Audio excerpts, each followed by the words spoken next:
discussions à Kampala, le M23 bloque la machine. La délégation du mouvement ne s'est pas présentée dans la salle de la rencontre. Les rebelles n'ont pas quitté l'hôtel où ils sont logés et ce, sans en donner des raisons. Après plusieurs rapports de l'ONU démontrant le rôle que joue le Rwanda au travers du mouvement du 23 mars, les accusations contre ce pays sont loin d'être dépassées. Désormais, ce sont les images qui circulent sur les militaires rwandais capturés dans le Nord Kivu et transférés à Kinshasa. C'est ce mardi 11 décembre que prend fin la campagne électorale des élections des gouverneurs. 48 heures de campagne ont suffi aux différents candidats pour convaincre sur les 12 candidats lequel part favori. Vous le saurez dans ce journal. Voilà tout pour les titres, la place est au développement ici sur Télé 50. Bienvenue à tous. Les discussions à Kampala entre le gouvernement congolais et les rebelles du M23 sur la situation sécuritaire au Nord Kivu n'ont pas avancé lundi. La délégation du M23 ne s'était pas présentée dans la salle des rencontres. Les rebelles n'ont pas quitté l'hôtel où ils sont logés et ce, sans en donner des raisons. Les détails, vous les avez de Martial Bendelo. C'est peut-être une série de scénarios que la délégation du M23 à Kampala décide résolument de livrer au public. Les membres de cette rébellion présents dans la capitale ougandaise pour les pourparlers avec le gouvernement congolais sur la guerre au Nord Kivu ont déserté hier lundi les lieux de rencontre, le centre hôtelier de Munyonyo. Ils ont préféré rester à l'hôtel où ils logent à l'autre bout de Kampala sans donner aucune raison, a précisé le ministre ougandais de la Défense, facilitateur délégué de la CIRGL dans ses assises. De son côté, la délégation gouvernementale présente au lieu du rendez-vous a déploré cette absence constatée du M23 dans la salle. Raymond Tshibanda, ministre des Affaires étrangères et chef de la délégation gouvernementale, ne cache pas sa désolation. Non, écoutez, je ne suis pas content. Mais le problème n'est pas celui-là. Je pense que la question est celle de savoir quel est le degré de responsabilité des uns et des autres. Nous ne sommes pas ici pour parler du beau temps. Nous sommes ici pour essayer de mettre fin à une crise qui fait souffrir des centaines de milliers de Congolaises et de Congolais. Alors, à vous de juger le comportement de ceux qui sont en face de nous, les responsables de la plupart des atrocités dont souffrent ces populations. Il a cependant demandé aux facilitateurs d'aller convaincre les rebelles afin qu'ils reviennent sur la table des discussions, car promet-il qu'il va tout dire ce mardi sur ce qu'est réellement le M23. Il faut qu'ils soient présents de peur qu'ils ne disent qu'ils ont été jugés par coutumance, a prévenu Raymond Tshibanda, tout en qualifiant de contre-vérité ce comportement de la délégation du M23. Je crois que j'ai été clair. J'ai dit que demain qu'ils soient là ou pas, je parlerai. Trouvez-vous normal qu'on tente une dernière fois leur faire entendre raison? Il ne faut pas que demain ils viennent dire « nous avons été jugés par contumace ». Ils ont fait des affirmations en notre présence. Je pense qu'ils devraient avoir le courage de s'asseoir et de nous écouter. Cette situation semble plonger dans une sorte d'incertitude. La population de la province Nord Kivu, victime de cette guerre injuste imposée aux Congolais, et cette population qui s'interroge déjà sur le mobile même de la présence du M23 à Kampala. Marcel Bendelo, Télé 50. Les accusations contre le Rwanda sont loin d'être dépassées après plusieurs rapports de l'ONU démontrant le rôle combien destructeur et violent que joue ce pays au travers du mouvement du 23 mars, une pseudo-rébellion congolaise dans l'est de la République démocratique du Congo. Désormais, ce sont des images qui circulent, des images bien entendu sur des militaires rwandais capturés dans le Nord Kivu et transférés à Kinshasa. Commentaire de Jules Mwamba. Ils sont tous des militaires rwandais. Une vingtaine arrêtés quelque temps avant à Goma dans les rangs de la pseudo-rébellion du M23. Et ce sont des images avec enseigne d'une chaîne de Kinshasa et qui sont désormais disponibles notamment sur des réseaux sociaux où elles sont différemment commentées. Des images qui viennent renforcer le dernier rapport onusien selon lequel des bataillons rwandais étaient dans les rangs des soi-disant rebelles du M23 pour la prise de la ville de Goma le 20 novembre dernier. Depuis le regain de violence, depuis la reprise des activités de la pseudo-rébellion du M23, les accusations se sont chevauchées à l'endroit de Kigali, qui n'a cessé de nier. Des accusations aussi bien en provenance de Kinshasa que de l'ONU. Il y a quelques mois, les services d'immigration congolais, commis aux frontières entre le Rwanda et la RDC, ont acheminé vers le Rwanda des dizaines d'autres Rwandais et qui se le réclament, qui ont accepté volontiers de se démobiliser pour regagner leur pays, eux avec leurs dépendants. Devant ce fait accompli, les autorités rwandaises n'ont eu d'autre réflexe que de nier la nationalité de ces personnes, désormais considérées comme apatrides, bien que supportées avec hospitalité par le Congo. Ces images, comme tant d'autres preuves brandies même par l'ONU, stipulent que le Rwanda soutient, même en homme, les soi-disant rebelles du M23. Le Rwanda qui, étrangement, reste soutenu par certaines grandes puissances. On en sait beaucoup sur le déploiement des troupes de la SADC en République démocratique du Congo. Le président tanzanien est revenu sur la question de la conférence de presse qui a clôturé la rencontre des chefs d'État à Dar es Salaam. La Tanzanie, il faut le rappeler, a déjà, en tant que pays membre de la SADC, décidé de l'envoi d'un bataillon d'hommes de troupes dans l'est de la RDC. Suivez. À la clôture du sommet extraordinaire de la SADC à Dar es Salaam, capitale de Tanzanie, un point de presse a été tenu en la salle de conférence de l'hôtel Serena.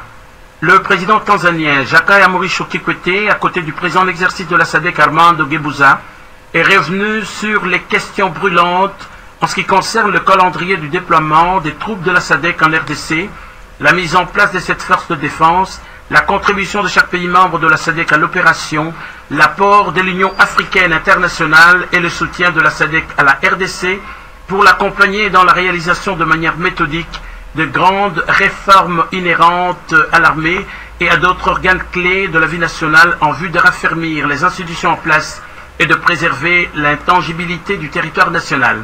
Le président tanzanien Jakaya Mrisho Kikwete a rassuré la presse en rappelant que la SADC qui se décide à œuvrer davantage pour la paix en République démocratique du Congo va déployer ses troupes qui feront partie de la force internationale neutre et chaque pays membre va y participer. Et pour ça, la Tanzanie a pris immédiatement la décision d'envoyer un bataillon d'hommes de troupes dans l'est de la République démocratique du Congo, a-t-il confirmé. Il a souligné que le secrétariat exécutif de la SADC est tenu d'élaborer un programme pour que tout soit fin prêt d'ici le 14 décembre 2012, date à laquelle cette force de défense de la SADC sera activée selon le plan de déploiement, a déclaré le conférencier, et de poursuivre que le coût de cette opération est estimé à 100 millions de dollars, d'où la collecte des fonds auprès des pays membres et des organisations à l'échelle africaine et internationale s'avère urgente. En outre, il a loué les efforts des autorités de la République démocratique du Congo pour les fonds déjà libérés à cette fin. Au niveau de la coordination, il a déclaré à la presse que le sommet extraordinaire de Dar es Salaam a instruit le secrétariat exécutif de collaborer avec la CIRGL pour l'appui de l'Union africaine au plus tard le 14 décembre 2012 et la mobilisation de ressources à grande échelle se fait pressante. Revenons à Kinshasa. À l'Assemblée nationale, la plénière de ce mardi est consacrée à l'examen et à l'adoption du projet de loi modifiant et complétant la loi portant disposition générale à la transformation des entreprises publiques en sociétés commerciales, ainsi qu'à l'adoption article par article du projet de loi sur la restructuration de la Commission électorale nationale indépendante. Les détails un peu plus tard. Double audience ce mardi à l'hôtel du gouvernement. Le chef de l'exécutif congolais, Matata Ponyo, a échangé mardi dans l'après-midi avec deux délégations des investisseurs. Une cimenterie, tandis que pour la délégation chinoise, c'est investir dans le secteur des mines. À la primature, le Premier ministre Matata Ponyo a reçu tour à tour la délégation du Pakistan conduite par Patrick Vandewal et celle de la Chine par Marie-Louise Munga, ministre du portefeuille. Ces délégations ont présenté au chef du gouvernement plusieurs projets, notamment l'implantation d'une cimenterie en RDC, projet qui nécessite l'implication du gouvernement congolais. On parle de 30 mois, si tout va bien, bien sûr. On a besoin, avec le support du gouvernement, je crois qu'on va y arriver. Oui, bien sûr, l'entretien a été très bon, très positif, très productif aussi. Donc on est vraiment satisfait. La République démocratique du Congo, pays à plusieurs potentialités, se voit sollicitée de partout, ce qui explique par ailleurs la présence de la délégation chinoise qui compte faire son entrée dans la capitale des mines. Nous voudrions venir dans votre pays pour consacrer au développement de la RDC. Puisque c'est un projet durable, après il y aura la construction de centrales hydroélectriques, construction de la route, et aussi d'autres projets, ça c'est progressivement. Donc c'est sûr que ça va créer beaucoup d'emplois sur place. Pour le gouvernement, une fois ces projets réalisés, ceux-ci entrent dans le cadre du renforcement du partenariat public et privé. Et au Kassai occidental, je vous l'annonçais en titre, c'est mardi à minuit que prend fin la campagne électorale des élections des gouverneurs. Parmi les candidats favoris, Alex Kandé sur la liste des indépendants. La majorité des députés provinciaux lui sont favorables selon une enquête menée par les journalistes traitant les questions politiques dans cette province. Les détails, vous les avez de Bruno Goy. Au Kassai occidental, la campagne pour les candidats gouverneurs à l'élection s'arrête ce mardi à minuit, heure locale. Les candidats gouverneurs énergistes étaient hier lundi devant les députés provinciaux pour présenter leur programme d'action selon le calendrier élaboré par la CNI Bureau de Kananga en collaboration avec le bureau de l'Assemblée provinciale du Kassai occidental. 2 candidats seulement sont passés sur les 5 prévus, notamment Moussenge Tshisekedi-Tom et Mami Ngalula Kalala. Pour ce mardi, les 5 autres passeront pour clôturer la campagne. Signalons déjà la présence de la délégation nationale de la CNI à Kananga pour ces élections. L'honorable député national Emmanuel Chadari, président du groupe parlementaire CPRD, le coordinateur de la majorité parlementaire, est à Kananga depuis ce lundi. Il est envoyé par la majorité pour superviser la campagne du candidat ayant les tickets de la majorité. À son arrivée à l'aéroport national de Kananga, l'honorable Chadari a indiqué que la liste de la majorité est composée d'Alex Kandé Mopompa, candidat gouverneur, et d'Elaire Kawilondongo, candidat vice-gouverneur. Disons que Alex Kandé Mopompa, c'est le candidat qui a plus de chances d'arriver le seul. Il y avait l'appui de la population lors des élections de 2006. Un autre candidat qui se parlait de lui, c'est Dieudonné Nkishikazadi de l'AFL, objectif 2011, qui est aussi sur la liste des indépendants. Jusque-là, la vraie guerre s'annonce entre Alex Kandé Mopompa et Dieudonné Nkishikazadi. On parle un peu de Mami Ngalula Kalala, qui est aussi sur la liste des indépendants. De Kananga, Moïse Mbele et les 50. Et puis c'est cette visite ce mardi du ministre de l'économie et commerce Jean-Paul Nemoyato dans les installations de la direction générale des migrations, une visite qui l'a conduit vers le serveur central ainsi que les différents services. Après cette visite, le ministre s'est dit impressionné par le travail des titans abattus par la direction générale des migrations. Je suis venu à la direction générale des migrations. J'ai visité les différents services jusqu'à la salle du serveur central. Je suis très impressionné. Propos de Jean-Paul Nemoyato Banguevole, ministre de l'économie et commerce de la République démocratique du Congo. Jean-Paul Nemoyato qui a loué les efforts du directeur général François Béakasunga et de ses collaborateurs, n'a pas non plus réussi à cacher ses sentiments dont il a laissé des empreintes dans le livre d'or après qu'il ait reçu un présent de la direction générale. Le ministre de l'économie repart de la DGM avec des sentiments d'encouragement au regard de ce que peut être capable de réaliser un citoyen empreint d'esprit patriotique. J'ai vu une fois, à l'occasion de la francophonie, le président de la République centrafricaine est venu ici visiter vos installations et ça a attiré mon attention. J'ai vu les efforts que la direction générale, avec l'ensemble du personnel, effectue, surtout en matière de modernisation de l'outil de travail. J'ai vu des appareils qui nous permettent, n'est-ce pas, d'assister à une gestion en temps réel des flux migratoires, tant à l'intérieur qu'au niveau des frontières. Cela constitue en fait un élément sûr, n'est-ce pas, de la politique de sécurité et de la politique de développement. Non seulement Nemoyato prévoit d'inviter ses collègues membres du gouvernement à la découverte de la DGM, il se porte aussi garant pour défendre les intérêts de cette direction qui a besoin de gros moyens pour son fonctionnement. Quant aux étrangers qui vivent en RDC, l'occasion était propice pour leur rappeler le respect de la législation congolaise en ce qui concerne l'exercice du petit et du moyen commerce. Autre chose, bonne nouvelle, la société CEP Congo vient d'acquérir une nouvelle barge sous fonds propres de l'entreprise et ce depuis plusieurs années. La cérémonie d'inauguration a eu lieu le week-end dernier à la direction CEP Congo en présence de plusieurs officiels congolais. Guy Chungui était pour le compte de Télé 50. Après 6 mois de travaux assurés par l'entreprise Chanique Metal, enfin CEP Congo bénéficie d'une nouvelle barge qui, très bientôt, sera mise en service. La cérémonie dès son inauguration était tout en couleur. Avec la présence de plusieurs officiels, Seb Congo est déterminé pour l'année 2013 à s'impliquer encore davantage dans la relance économique de la RDC. Cette barge va desservir 4 provinces.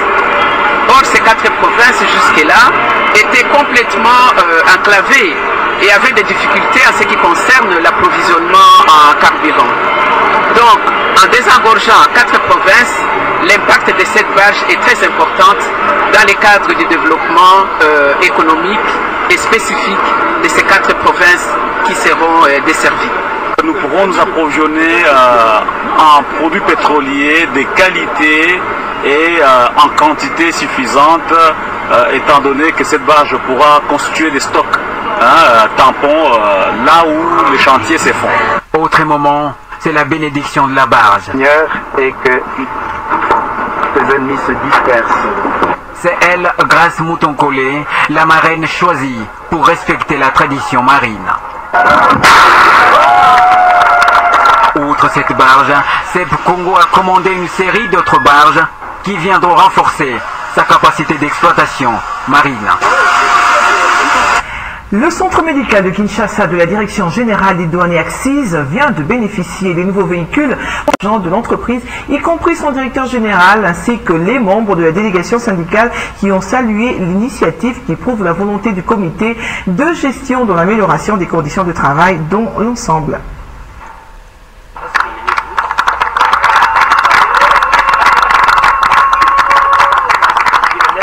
Ces véhicules, un minibus, une Jeep Land Cruiser et une pick-up 4x4 de marque Toyota sont un don de la direction générale de l'entreprise. Il s'agit d'une action qui s'inscrit dans le cadre de la politique générale de la haute direction qui concerne le renforcement des capacités du personnel. Et ici, il s'agit des capacités d'ordre matériel. Ils vont permettre l'accélération du travail dans les différents services que compte le centre médical ici dans la capitale congolaise. Le personnel du centre médical vous dit sincèrement merci. Il manque même de mots pour exprimer la joie qu'ils sont en train de ressentir en ce moment. Une dotation qui est une réponse de demande des agents par le biais de la délégation syndicale. Une réaction de joie et surtout que c'est le 26 du mois de novembre que le directeur général m'a accordé une audience et j'ai eu à lui parler d'au moins 4 points, parmi lesquels il y avait aussi le problème des véhicules au niveau du charroi automobile au niveau du centre médical. Et il avait promis de faire quelque chose. Il y a quelques jours, la délégation syndicale a approché la haute direction pour présenter la requête en rapport avec les véhicules qui posaient problème au niveau du centre médical. Et aujourd'hui, tout le personnel de la DGDA, le personnel du centre médical en particulier, est tout heureux, tout content de recevoir demain de monsieur le directeur général 3 véhicules pimpants neufs. Ce lot de véhicules s'ajoute au charroi automobile de l'entreprise qui, sur l'ensemble du territoire national, à travers les 11 provinces, en compte à ce jour plus de 200 roulants. Sport pour terminer, la préparation des léopards de la RDC en prévision de la phase finale de la 29e Coupe d'Afrique des Nations est prise au sérieux par le gouvernement congolais qui s'est impliqué déjà à cette première étape. La confirmation est de la Fédération congolaise de football association. La préparation, elle, a déjà démarré en Afrique du Sud depuis lundi, après quoi viendra l'étape avant le début de la CAN prévue à Oman. Ces stages de 10 jours prévu à Port-Elizabeth en Afrique du Sud, basé sur les tactiques du jeu avec en majeure partie des joueurs locaux, a pour objectif principal. On est là-bas pour travailler, pour bâtir le socle des locaux. Mais également, ça nous permettait en avance sur tout le monde de découvrir Port-Elizabeth, de prendre nos marques, de voir la distance entre l'hôtel et le terrain d'entraînement. Et les 6 jours des léopards seniors messieurs de la RDC en Afrique du Sud, pendant ces stages, ne souffrira d'aucune inquiétude puisque le gouvernement congolais tient au respect de sa promesse faite à ces derniers au lendemain de leur qualification à cette 29e CAN. Nous voudrons aussi profiter de cette occasion pour dire que le gouvernement est très engagé à pouvoir accompagner l'équipe nationale jusqu'à l'Afrique du Sud. Jusque-là, je pense qu'il faut jeter des fleurs devant jeter des fleurs. Le Premier ministre qui nous a rassuré du soutien total et il respecte sa parole. Mais il faut d'une part assurer l'équipement pour habiller les léopards avant et pendant la CAN le vice-président de la FECOFA est formel. Le premier lot sera disponible de la dernière étape de préparation prévue à Oman. Le gouvernement avait fait le nécessaire et que, bon, évidemment, il faut prendre quelques temps pour la fabrication, mais à partir du stage d'Oman, la première livraison, ce que nous avons commandé, ça sera arrivé, et la deuxième livraison, ça sera pour la CAN, donc il n'y a plus de problème en ce qui concerne l'équipement pour l'équipe nationale. Ainsi donc, tout est fait de manière à ce que la préparation des léopards se fasse dans de bonnes conditions avant le grand rendez-vous de janvier en Afrique du Sud. C'est cette note sportive qui referme ce journal. Merci à vous tous de l'avoir suivi. Ne zappez pas dans un instant la revue de presse.